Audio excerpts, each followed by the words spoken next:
Russia Ukraine యుద్ధం మరింత తీవ్ర స్థాయికి చేరుతుంది. ఉక్రెయిన్పై రష్యా భీకర దాడులకు పాల్పడుతుంది.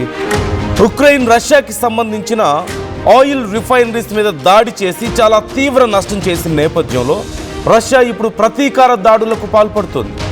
అర్ధరాత్రి మిజైల్స్, డ్రోన్స్తో విరుచుకుపడింది రష్యా. ఉక్రెయిన్ రాజధాని కీవ్లో భారీ పేలుళ్లు సంభవించాయి. బాలిస్టిక్ క్రూజ్ మిజైల్స్తో దాడులు చేసింది. ఈవెన్ రెసిడెన్షియల్ ఏరియాస్లో కూడా భారీ విధ్వంసం సృష్టించినట్లుగా తెలుస్తోంది.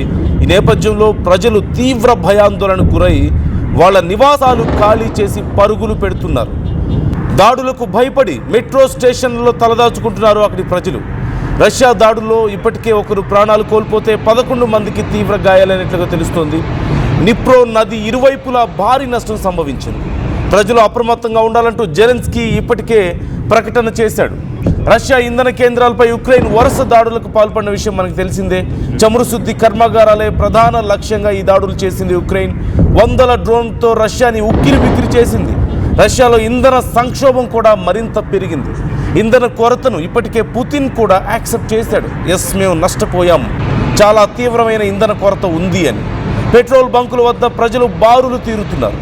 ఇంధన కొరతతో భారీగా పెట్రోల్ ధరలు కూడా పెరిగినట్లుగా తెలుస్తోంది. రేషన్ విధానంలో ఇంధన సరఫరా కూడా అక్కడ ఆదేశాలు ఇచ్చారంటే ఏ స్థాయిలో ఒక్కసారిగా ఇంధన కొరత రష్యాలో ఏర్పడిందో మనం చూడొచ్చు. ఈ నేపథ్యంలో ఇప్పుడు రష్యా ప్రతీకార దాడులకు పాల్పడుతోంది.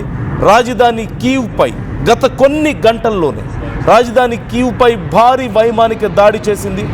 వందలాది డ్రోన్లు, డజన్ల కొద్ది క్షిపణులతో కీవ్ మీద దాడి చేసింది.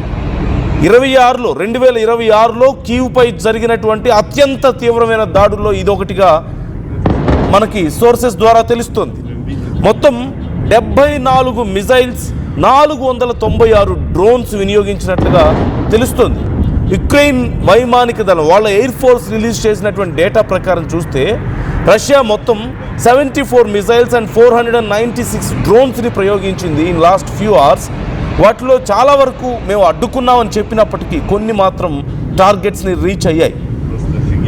అయితే as per some other sources in last few hours 13 మంది మరణించారు, 80 మందికి పైగా గాయపడ్డారంటూ తెలుస్తోంది. వీరిలో చిన్నపిల్లలు కూడా ఉన్నారు. అలాగే చాలామంది ఇళ్ళు కూడా ధ్వంసం అయినట్లుగా తెలుస్తోంది.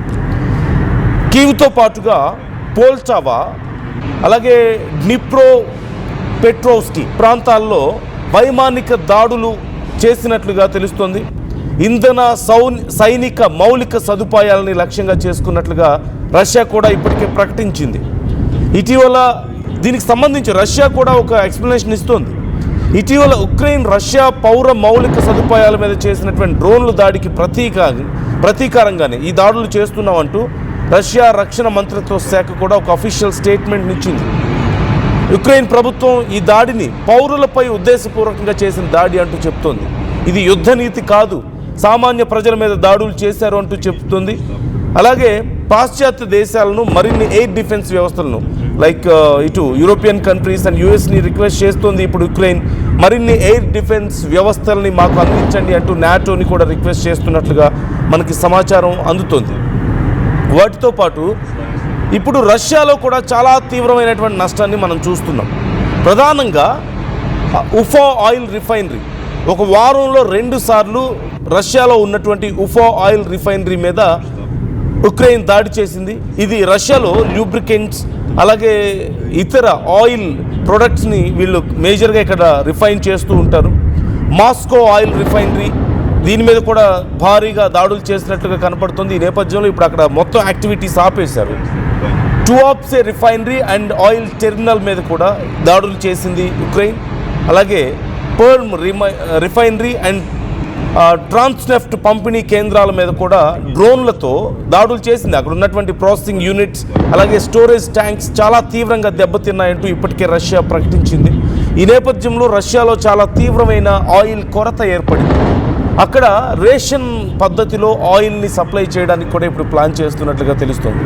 ఒక్కసారిగా రష్యాకి సంబంధించిన కీలకమైనటువంటి ఆయిల్ స్టోర్స్ మీద ఉఫా ఆయిల్ రిఫైనరీ అలాగే Moscow oil refinery, Nizhny Novgorod refinery, Tuapse ఫెర్మ్ రిఫైనరీ, ఇలా వీటన్నిటి మీద ఒకేసారి దాడులు చేయడంతో రష్యా ఊపిరి పీల్చుకోలేని పరిస్థితి, కొన్ని బిలియన్స్ ఆఫ్ డాలర్స్ వాళ్ళకి లాస్ వచ్చినట్లుగా తెలుస్తుంది.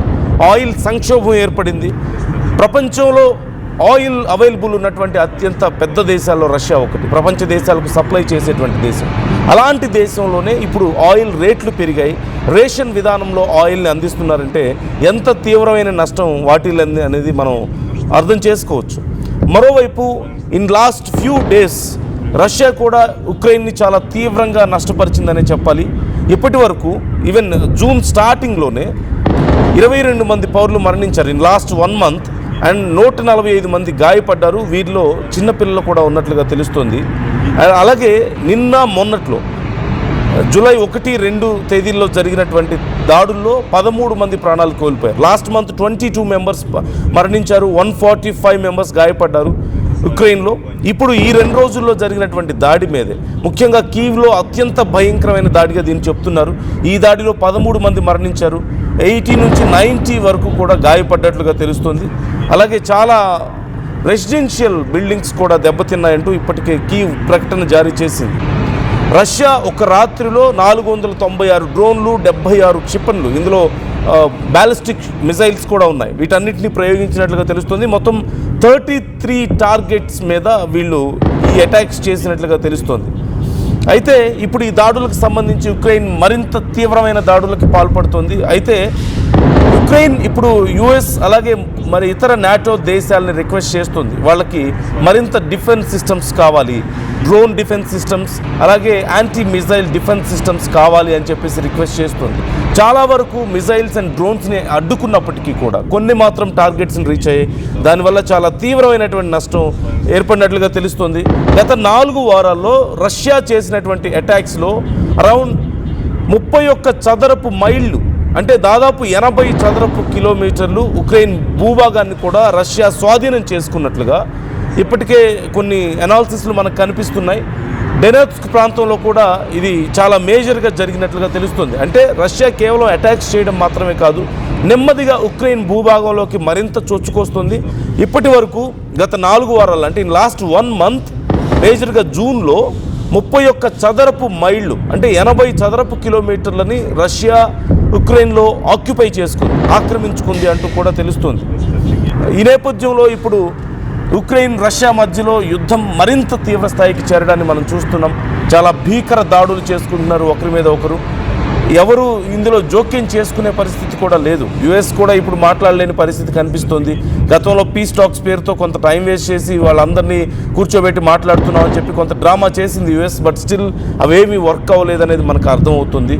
అండ్ యుద్ధం ఇప్పుడు రాజధాని నగరాల మీద ఇంత తీవ్ర స్థాయికి దాడులు చేసుకునే వరకు వెళ్ళిందంటే, సామాన్య ప్రజల నివాసాల మీద కూడా దాడులు చేసే స్థాయికి వెళ్ళింది అంటే, ఇక నెక్స్ట్ లెవెల్లో ఏ స్థాయిలో ఉండబోతుంది అనేది ఒక్కసారి మనం ఊహించుకోవచ్చు. And in very few hours or అతి తక్కువ రోజుల్లోనే యుద్ధం నెక్స్ట్ లెవెల్కి వెళ్ళబోతుంది. మరింత దారుణమైన దాడులకి రష్యా ఉక్రెయిన్ పాల్పడబోతున్నాయి ఒకరి మీద ఒకరు అంటూ చెప్తున్నారు. And comparatively Russia is more stronger. ఈ నేపథ్యంలో ఖచ్చితంగా ఉక్రెయిన్ మరింత తీవ్రంగా నష్టపోవడానికి అండ్ రష్యా ప్రతీకార దాడులకు బలవడానికి సిద్ధమవ్వాల్సిన పరిస్థితి కనపడుతుంది. ఆల్రెడీ ఉక్రెయిన్ రిక్వెస్ట్ చేసుకుంటుంది యుఎస్ అండ్ ఇతర నాటో దేశాలని to supply dum more defence systems, but అవి ఎంతవరకు ఇప్పుడు పాసిబుల్ అవుతాయి? ఎందుకంటే యుఎస్ ఆల్రెడీ చాలా బిజీగా ఉంది ఇరాన్తో. ఇలాంటి పరిస్థితుల్లో మరి ఉక్రెయిన్కి సపోర్ట్ చేసే పరిస్థితి ఉంటుందా? ఇతర నాటో దేశాలు ఎవరైనా మద్దతుగా నిలబడే అవకాశం ఉందా అంటే కొంత డౌట్ఫుల్ అనే చెప్పాలి ఖచ్చితంగా. ఒక్కసారి ఆ దాడుల తీవ్రత ఏ స్థాయిలో ఉందో నేను మీకు చూపించే ప్రయత్నం చేస్తాను. మీ అభిప్రాయాలను కూడా మాతో షేర్ చేసుకోండి.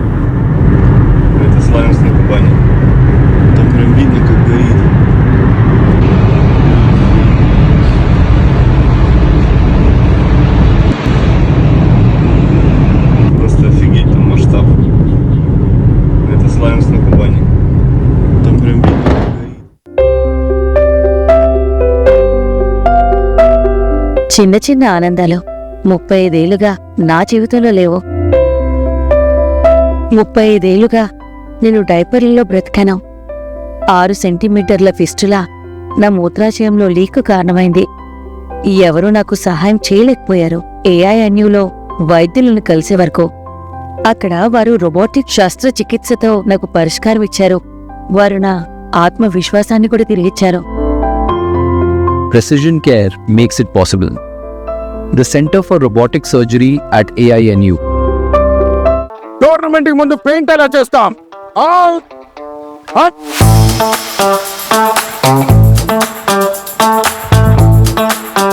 ప్లాన్ అయితే చాలా బాగుంది. సార్, స్టేడియం పరిస్థితి చూడండి. టోర్నమెంట్ ముందు పెయింట్ ఎలా చేస్తాం? టెక్నో పెయింట్స్ ఉందిగా. Techno paints? Township, dam, stadium లేదా మనీళ్ళు, పెయింట్స్ నుంచి పెయింటింగ్ వరకు పూర్తి సొల్యూషన్ కావాలంటే మేమున్నాం. కానీ సార్, టైంకి పూర్తవుతుందా? రోజుకు 23 లక్షల స్క్వేర్ ఫీట్ పెయింటింగ్ చేయగల సామర్థ్యం, 5,000 మంది స్కిల్డ్ లేబర్ టీమ్ మా వెంట ఉంది. 23 లక్షల? అవును, ప్రపంచ స్థాయి రంగులు, అద్భుతమైన షేడ్స్ తో భారతదేశపు అసలైన పెయింట్ మరియు పెయింటింగ్ శక్తిని మేమే. We are techno paints. Techno paints. జలుబు, తలనొప్పి, ఒళ్ళు నొప్పుల నుంచి ఉపశమనం శాస్త్రీగా. జలుబు, తలనొప్పి, ఒళ్ళు నొప్పుల నుండి ఉపశమనం శాస్త్రీ బామ్. ఇప్పుడు 5 రూపాయల ప్యాక్ లో కూడా.